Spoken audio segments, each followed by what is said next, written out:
What's up, you guys? And welcome back to another episode of your favorite Aunties podcast. Listen, friend. Yes, friend. What's going on? You Well, seem you very know. controlled. Yeah, just controlling myself, because self-control is very important. You got to be able to control Thyself. Okay. When did you realize that you needed to work on self-control, or has it kind of just always been something that you incorporated in your life? I've always been a pretty disciplined person. Yeah, I've always been very structured, very disciplined. I think people in my life would probably always say, like, yeah, Nia's very disciplined. You are very disciplined. 100%. So, I don't know. Not to say it's not hard, but I guess it's just always kind of been in my mind. Okay. I don't know if people would put that with me. I mean, I am disciplined, but it's just in different areas. What are you not disciplined in? I could be disciplined in fitness. Okay. I think that's most people's story. Or health. Yeah. Most people's testimony. I could be more disciplined in my health. I can, 100%. Yeah. I could put more effort into that area of my life. Yeah, I think we all could. I'm just the type of person that once I lock in on something, I'm locked in. So I haven't been to the gym recently in a couple of months, and I need to get back on it. But it was like 3 years, 5 a.m. Yeah. 4 to 5 days out the week. Yeah. In the gym. Once I locked in, like after my last breakup, I was like, I'm turning 30. Yeah. I'm newly single. I'm about to be fine as all get out. Yeah. That was it. And I had never worked out like early in the morning ever. I always thought that I couldn't. And so, but then I just didn't have time in the afternoons. And I just knew if I go after work, I'm going to have an excuse every time. Right. I'm tired, whatever. So I was like, I'm just going to go in the morning. But once I make up my mind, that's it. So like for a good 3 years, 4 to 5 days out the week, 5:30 a.m., I was in there. Baby, bless you. Because let me tell you how that's not my testimony. I believe that discipline has always been an area of opportunity for me. The only discipline that I've been able to consistently walk out outside of, might slip up, it would be abstinence. But why are you able to walk that out more so than other places? There's a lot of different reasons. So just the relationship that I have with the Lord as it relates to that, I'm just like, you know what? I do want to keep myself. And then I don't run across men that I'm like, oh, yeah. Or when I think... there's less temptation. Yeah, there's less temptation because it's like, y'all talk yourselves out of it anyway. Just when I might give in a little bit. Absolutely, I'm not. They talk themselves right out of it. And then I don't want, somebody being able to say that they had me in that way. That bothers me. I don't, when I walk into a room, you can't say you know me. You cannot say you know me, biblically. So that's the thing, the exclusivity of it.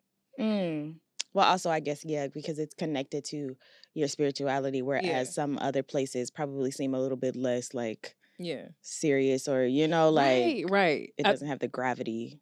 Yeah. My faith plays a part in a lot of the decisions that I make in life. So this is definitely one of them. When I tie things to my faith, I find myself to be more disciplined in them.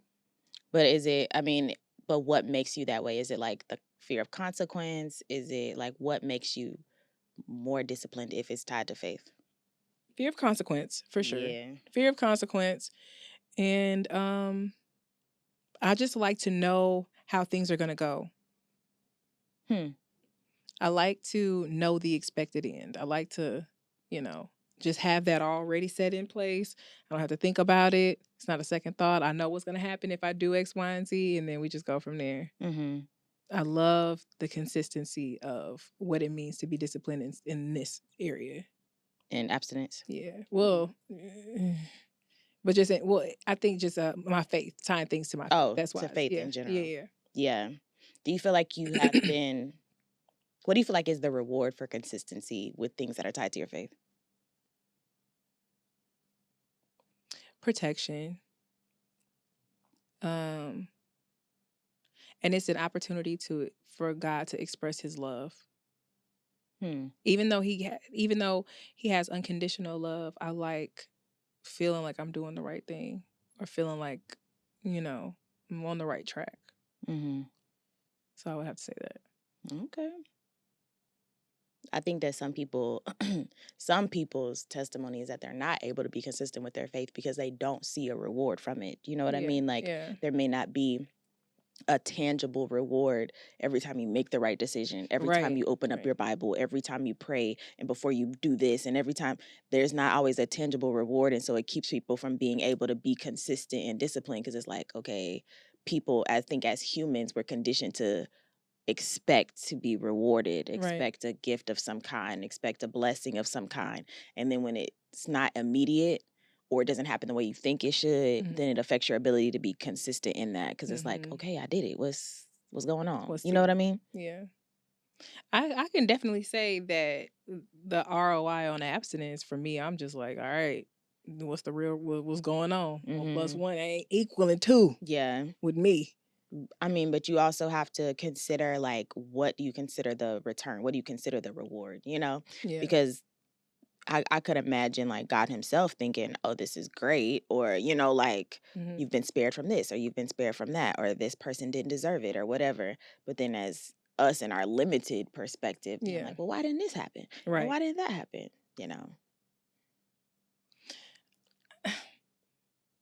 I guess for me, from what I was taught, and I still have to continuously unlearn different things from when I was younger. But it's like, when you abstain, like, this is how you get a husband, and the lack thereof. Want no loose woman. Hello? They do want them loose ones. Loosey goosey. Hello? This goosey could get loosey. No, it's like you want to continue to do the right thing, but it's like when you feel as though you're continuously doing the right thing, but door after door is getting shut in your face, it gets to be hard. But that's what I mean. Like, doing the right thing just sometimes has to be enough. Yeah. Like, I did the right thing versus I did the right thing, so this is going to happen. Or I did the right thing, so this is not going to happen. And it's a very limited perspective, and you'll be very disappointed. Right. Sometimes yes, but sometimes no. So do you still continue on? Or do you grow weary in your well-doing? Because, I mean, he wouldn't say that if he didn't already know, like, okay, you're going to grow weary. Why do you grow weary? Because you've been doing something for a long time. Yeah. Or you've been doing something a lot. So he already knew, like, it's going to be some times where you've been doing something for a while. You might want to grow weary, but don't.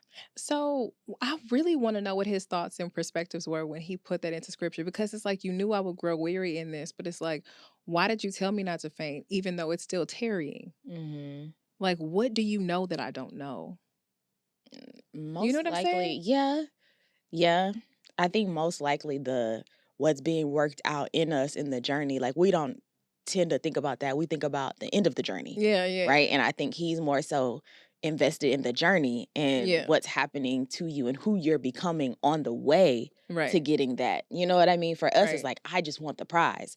But he's like, okay, what about the race that you're running? And what about it? The conditioning and now you're more patient, and now you're, have more wisdom, and now you have more grace and more understanding. Because if some things would have happened before now, my life just would have been totally different. Yeah. And I didn't have the capacity to make the wisest of decisions then. Even though I wanted to do the right thing and I had a good heart, and I'm sure God would have worked it out if I did make the decision then, I still just don't think he knew that it wouldn't be ultimately what I would have wanted it to be. In me looking back, hindsight is 20/20, I could see, oh yeah, that wouldn't have been what I wanted it to be. But at the time, no, this finna work out exactly how I want. Hello? Right now. Hello? Yeah. And then when it doesn't happen, it's like, excuse me, what was all of that for? Because I didn't need any of it. I didn't need this. I didn't need any of it. But you did.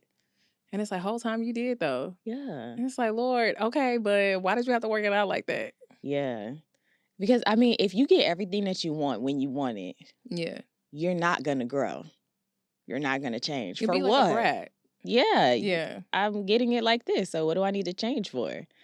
And so we go through different levels of our faith, I think, where, Like I was just thinking, I know somebody who's like a new Christian, and they are just so zealous, and like God is just doing everything they ask, and I'm just like, oh, that is so sweet. It's just sweet. That's so precious. Wait till they make you wait a little bit or a lot of bit. Hello. See how you feel then, or admit a bit. See how you feel then. Yeah. You know, it's easy when you haven't been through it yet. Ain't nothing like them answered prayers when you first get saved.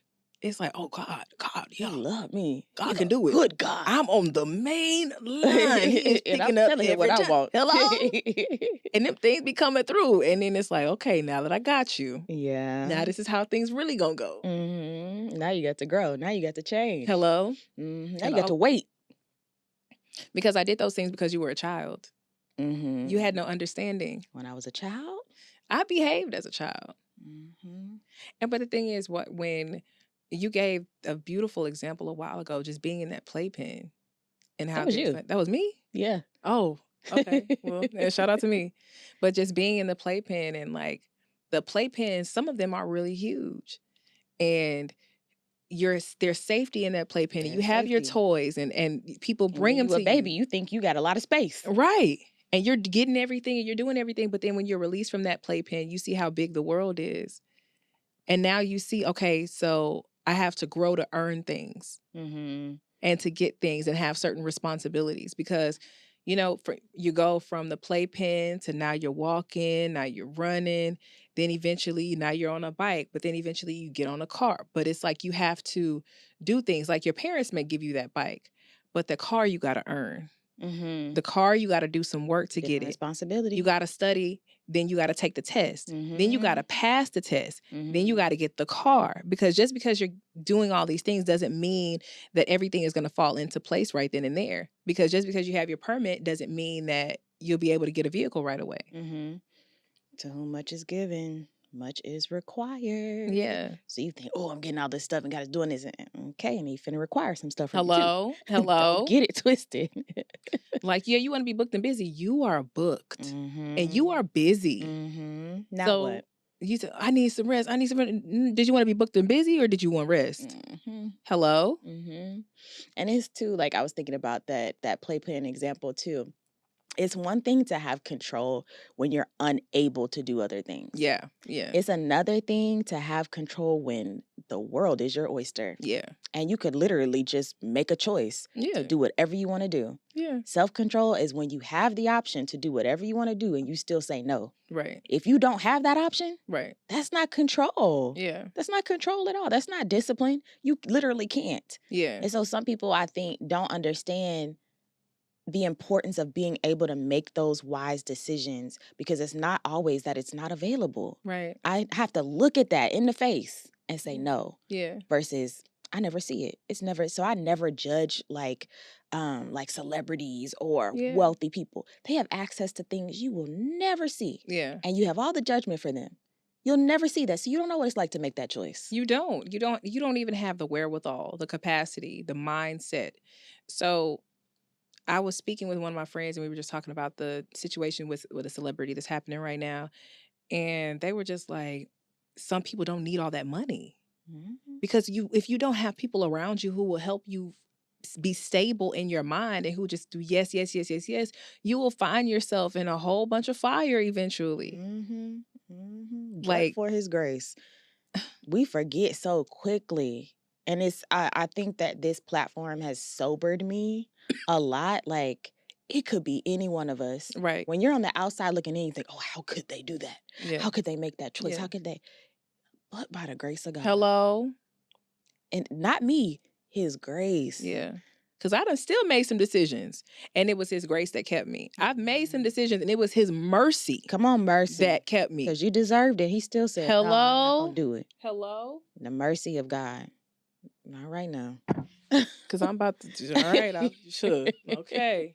You know, you never know. You never know. This pastor said, you can't take advice from people who've never sat in your seat. Right. Like, you don't know what this is like. Right. Like taking advice from somebody about having a platform who doesn't have a platform. Hello? You don't know what it's like. At all. And how people dissect every word that you say and everything that you do, and they talk about you and they pick this out and they choose what to clip and you don't know what it's like. At all. You have no idea. The more we grew this platform, the less I had to say about others. Hello.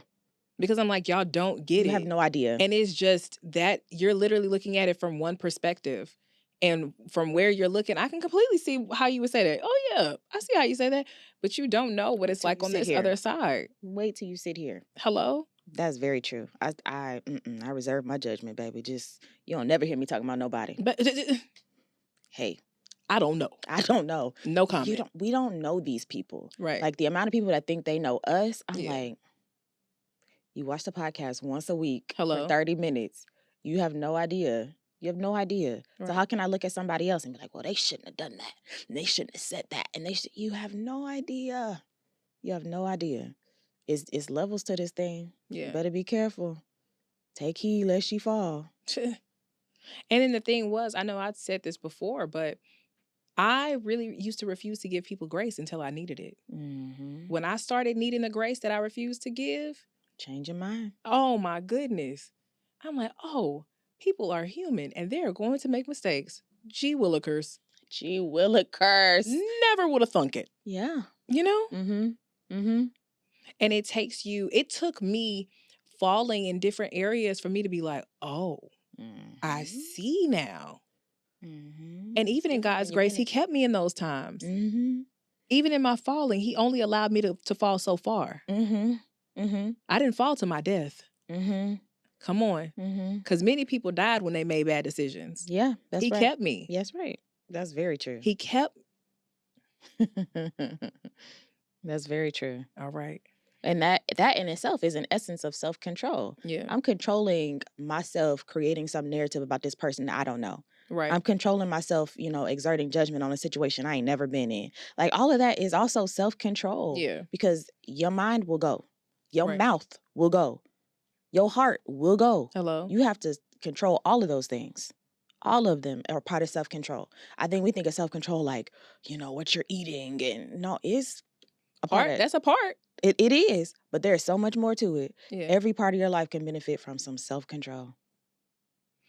What part do you find the easiest to exercise self-control? Ooh. The easiest? I don't know. I guess anything that requires, like, hard work. Mm-hmm. Like, I'm just a high achiever. Yeah. So I don't have a problem, like, being motivated. I'm a self-starter. If I need to get up early, if I need to stay up late, if I need to not watch TV and not hang out or whatever, I'm just like, it's getting done. Yeah. I'm a doer. Yeah. So I don't have a problem with that. Whereas some people may struggle in that area of, like, getting things done or being a self-starter. I don't struggle with that. Okay. Yeah. I could agree with that. I guess it done, honey. And do. Sometimes I be like, all right. Okay, girl. Yeah. Stuff got to get done, man. So yeah, no. But I mean, I don't know. It's just whenever I lock in on something. So sometimes I'm just not locked in. Like, I'm not currently locked into health and fitness. Like, I'm still very mindful of, like, the things that I'm eating and, trying to be active and get my steps in and stuff, but I'm not locked in like I was. Yeah. So there are times where, whether it's health or my job or relationship or something, sometimes you just go through phases of being locked into something different. Mm-hmm. I can agree with that. I can definitely agree with that. I find myself being able to control my responses to certain things. I find it a little bit easier. Like, I'm not one to go off. Like, when I was younger, I had it. I'm ready. Yeah. Ready to go off. Now I am slow to say things. Yeah. Very slow to say things. I am very mindful of the words that I use because I know what I'm capable of and I know that I don't want to go to those lengths. Mm-hmm. So I will bridle myself. Like, I will bridle my tongue. Mm-hmm. Mm-hmm. Yeah. I'm more introverted anyway. So yeah, I haven't really struggled with, like, being a yapper. I'm not a yapper. I'm certified yapper. I'm not a yapper. So I don't struggle necessarily with, like, talking out of turn or, like, I be listening. Mm-hmm. But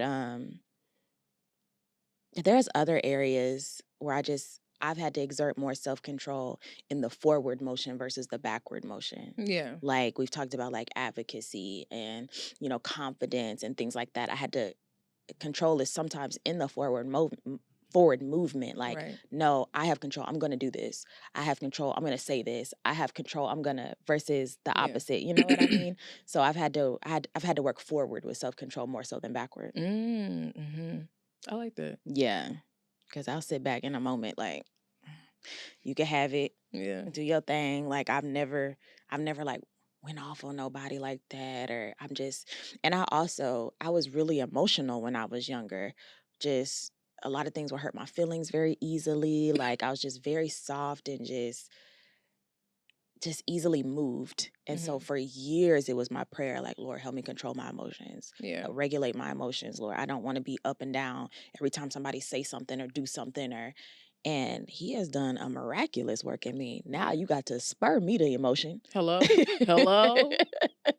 I am not moved. Like, dang, friend, you ain't excited a little bit? I am not moved. But I mean, that's not just that. That's also just like my way of controlling like the disappointment of things, because people are very disappointing, you know. But yeah, no, that was my prayer for years, because I used to cry all the time. Like everything just hurt my feelings, and I was so dependent on like what other people said and how other people thought and stuff, that I just for years, Lord, just help me control my emotions. I don't want to be like this. Help me control my emotions. And he did that thing. Mm-hmm. He did it. I was a crybaby. Everything hurt my feelings.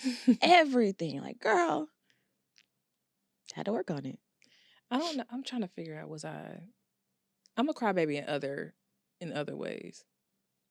My mom always said that when I was growing up, I was just very agreeable, just very go with the flow. Mm-hmm. So when I was upset about something, she paid extra attention to it, because I'm too, okay, this is perfectly fine. All right, that's cool. So if I am upset about something, she would always listen. But I think that reigns true to this day, because it's like things bother me, but like also, what is it? I'm like that now, but I did not used to be like that at all. You talk to me, you look at me the wrong way, my feelings was hurt. I was very soft. So your parents didn't have to like whoop you or anything. You just the sheer thought of disappointment. Yes. Yeah. Tears. What? Like I ain't never really just got whooped like that, because I'm crying because I made a mistake. Like I disappointed you. Oh, that's far worse. Actually, hit me, please. Oh no. That's funny. That's not your testimony. Yeah, no, I mean, well, yeah, no, I wasn't, I don't think that I was like, I don't want to say easily offended, but well, maybe now in my life, I'm not like that. Now I'm just more understanding of that things shift, things change, and it just is what it is. People are people. People are people. And getting into the perspective of I don't own anyone, people are allowed to do whatever they would like to do, whether it means to stay or to go, and it's okay if they go. Open the door for them. That's all right. Lock it behind them. Life goes on. Life goes on. And I didn't think life went on. I really didn't. I thought it was an end all be all. I thought I had to preserve everything, and no, I don't. I mean, that's an essence of self-control too. I would imagine that you have to kind of pull back from doing everything and being everything and allowing people to just be who they are and do what they do. Yeah. Because it's very tempting to be like, no, I can make this work, or no, I can be the person that does this. And you having to be like, okay, no, let me sit back, let it play out, or let me sit back and let them do what they doing. That's self-control. Right. For sure. When I know a lot of times people don't talk about self-control or what it can look like. Do you have some tips or tricks on developing self-control?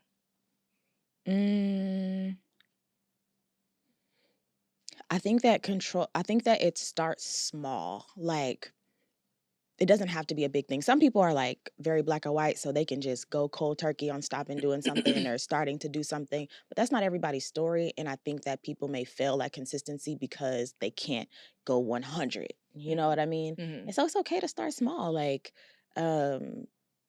I told you about a book to read that talked about your daily habits. Right. And that builds consistency, which builds self-control. Like, so it could be something as simple as making your bed every day.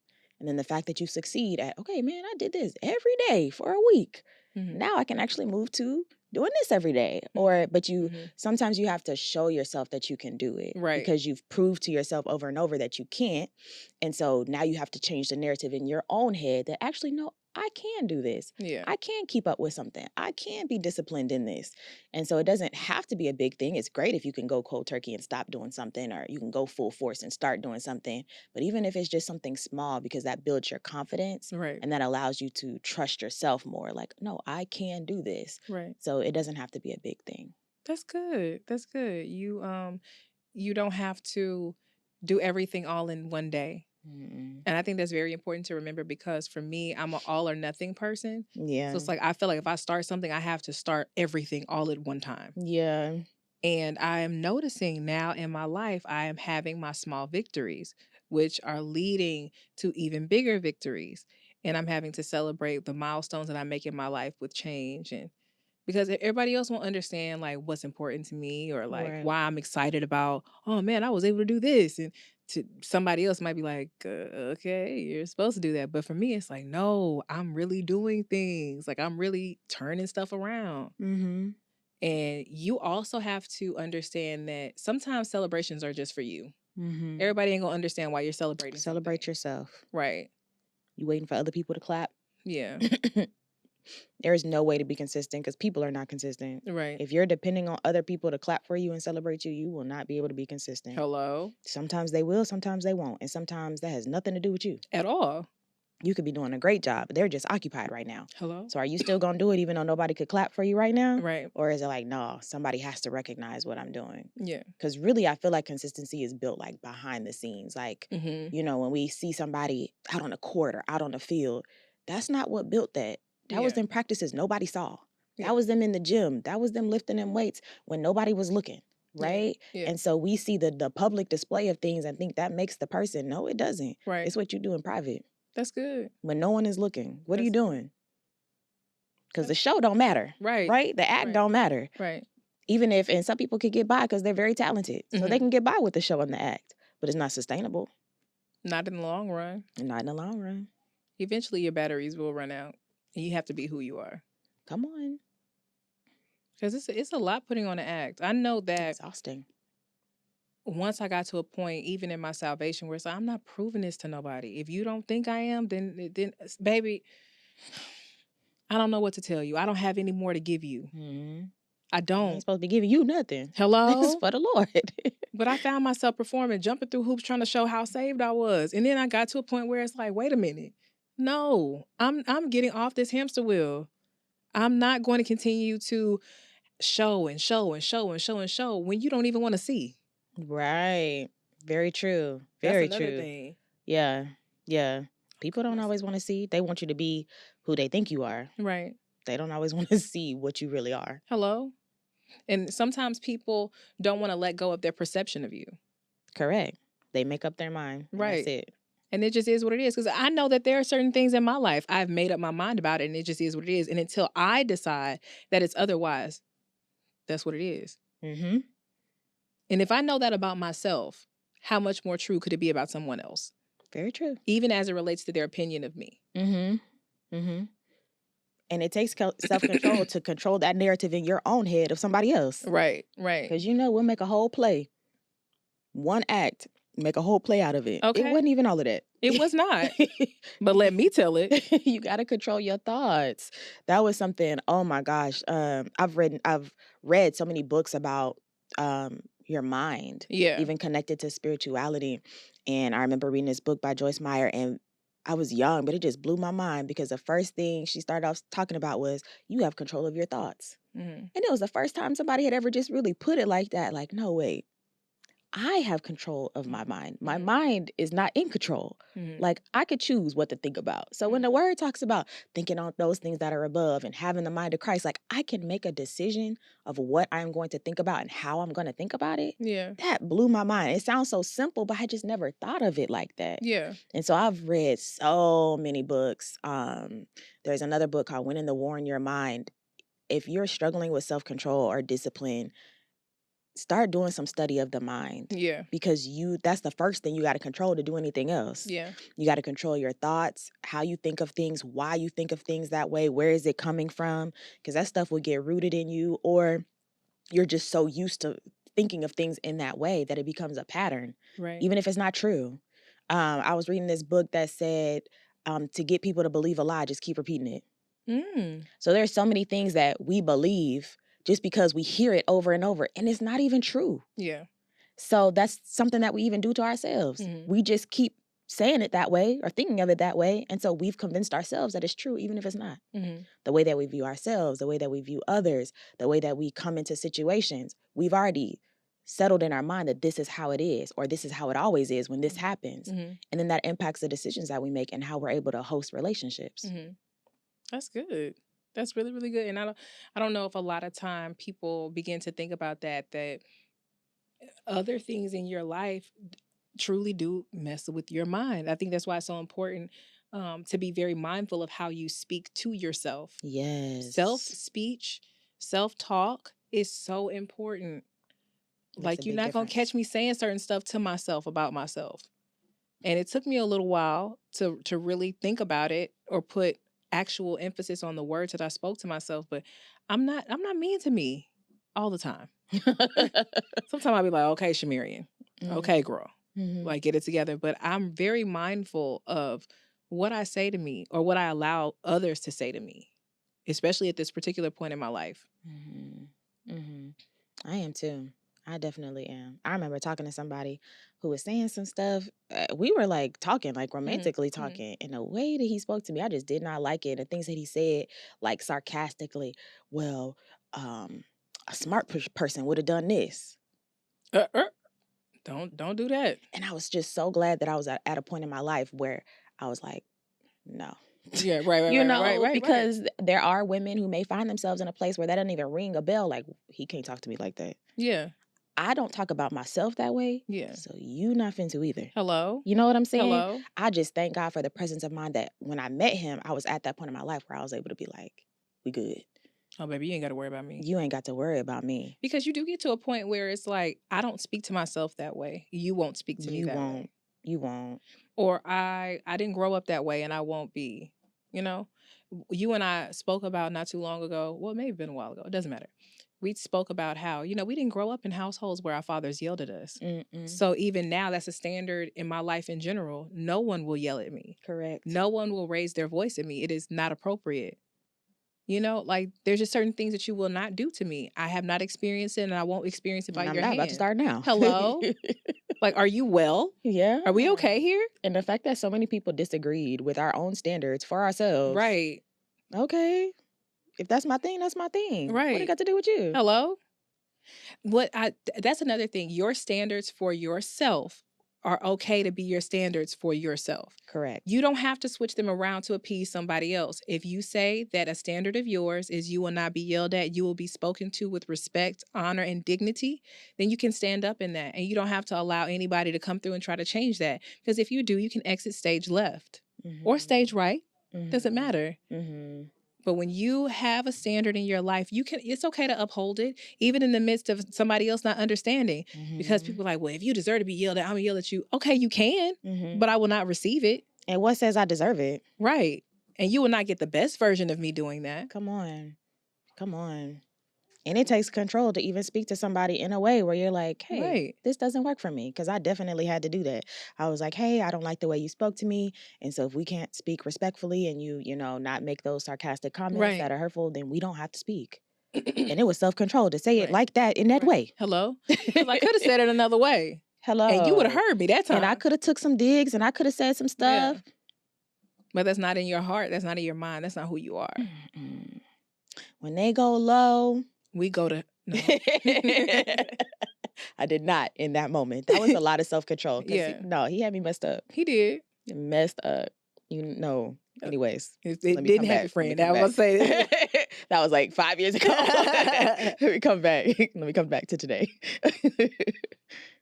I really hate to do it. Yeah, but I know we need to. I know. We'll be back. We gonna be back next week, y'all. Listen, this was another amazing episode of Your Favorite Aunties podcast. Bye.